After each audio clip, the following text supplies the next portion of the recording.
Boa tarde a todos, meu nome é Karen Copete, eu sou acadêmica do curso de Agronomia da UniFi e hoje estou aqui para falar um pouco sobre a cultura da crotalária, o gênero crotalária e quais são as espécies de interesse agronômico que interessam para nós e como é o desenvolvimento do seu ciclo do início ao fim, quais os manejos mais importantes a serem realizados para obter altas produções de grãos ou alta produção de cobertura do solo.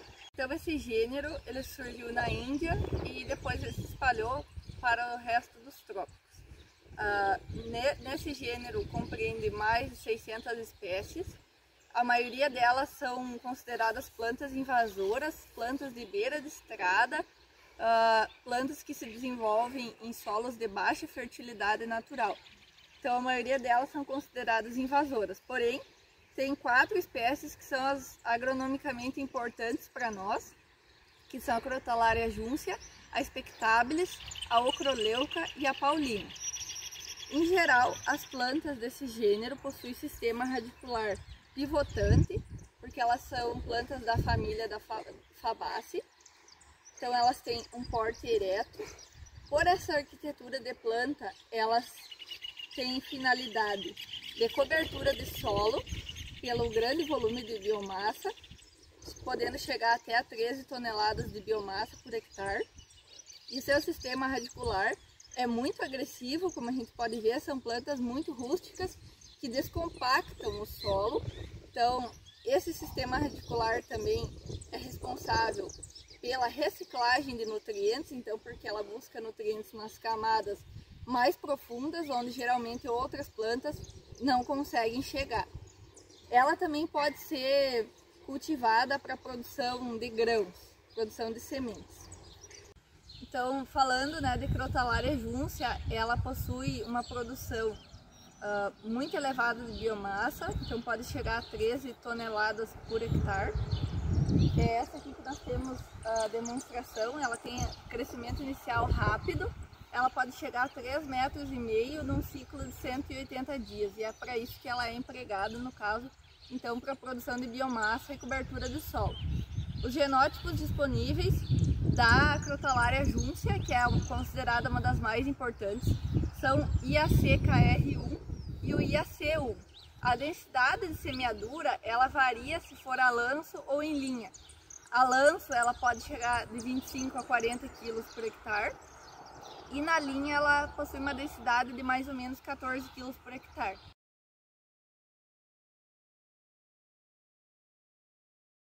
Então a crotalária spectabilis ela já é um pouquinho diferente da juncia, que ela tem um crescimento mais lento, ela tem um ciclo de mais ou menos 180 dias, mas ela tem esse desenvolvimento mais lento.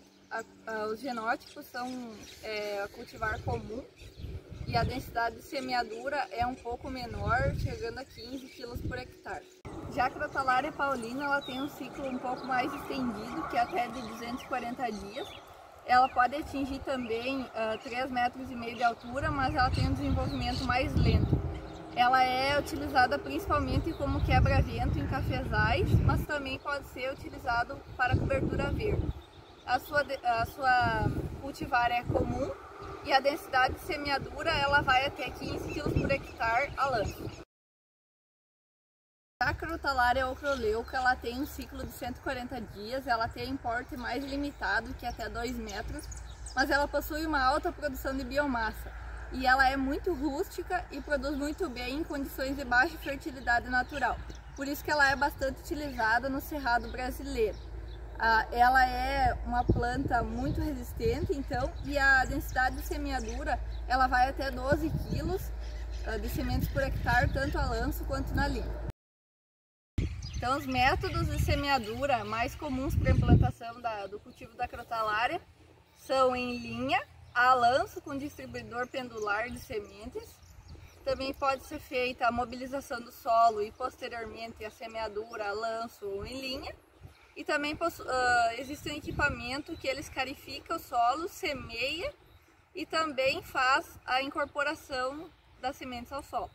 Em questão de espaçamentos, então, diversos estudos foram realizados Então a maioria deles apontam que um espaçamento de 20 centímetros entre linha é o que maior proporciona a produção de biomassa e em elevada qualidade e quantidade.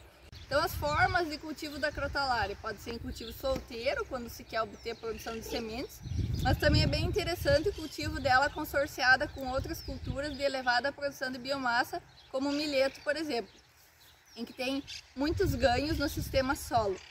Em questão, utilizando-se a crotalária também no sistema de rotação, ela é muito interessante, porque como ela é uma leguminosa e tem nódulos, faz simbiose com o Rhizobium e Bradyrhizobium, ela disponibiliza o nitrogênio para a cultura subsequente. O manejo nutricional das plantas de cobertura não se pensa muito nisso, né? Mas em estudos realizados com adubação na crotalária, obtiveram resultados satisfatórios, maior produção de sementes.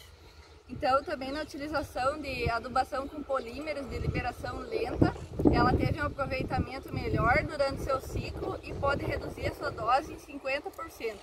Também se faz muito importante a adubação orgânica no cultivo da crotalária, porque ela vai ter uma liberação lenta de nutrientes, é tudo que a crotalária quer, né? Para uma produção satisfatória, e depois todo esse nitrogênio vai retornar na forma de biomassa e vai ficar para os cultivos sucessores. A supressão de plantas invasoras, ela faz esse papel muito bem. Então ela inibe o desenvolvimento por alelopatia, então ela é capaz de controlar digitária, amarantos, corda de viola e muitas outras plantas invasoras. Por esse motivo, ela é bem-vinda no cultivo em consórcio com canaviais para fazer esse controle de plantas invasoras, que é decisivo no início do cultivo da cana. As principais doenças que podem ocorrer nessa cultura são a antracnose, murcha vascular, a podridão da haste, a ferrugem e o oídio.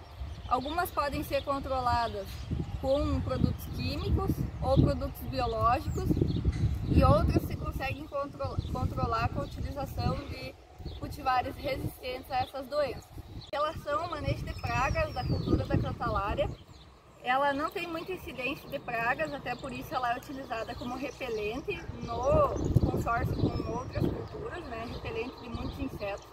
Mas já se tem a ocorrência, relatos da ocorrência de uma mariposa, o Teteisia ornatrix, que ela pode causar danos às folhas, à inflorescência, a vagens e às sementes, diminuindo sua qualidade comercial.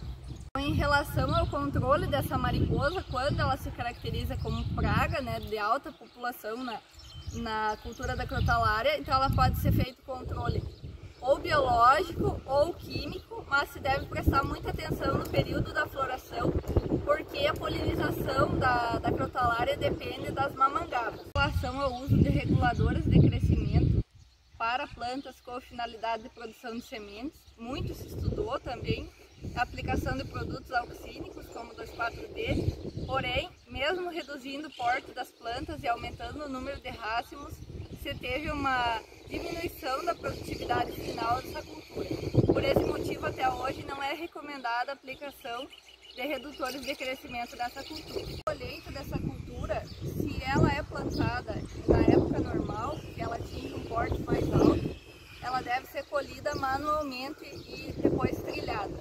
Mas se ela é cultivada mais tardiamente, onde ela atinge uma altura de 1 a 1,5 metros, ela pode ser feita a colheita mecanizada. Então, em relação ao ponto de colheita, ainda muito se estuda sobre o ponto de colheita dessa cultura, porque se você esperar muito, as vagens começam a se abrir e as sementes começam a cair no solo.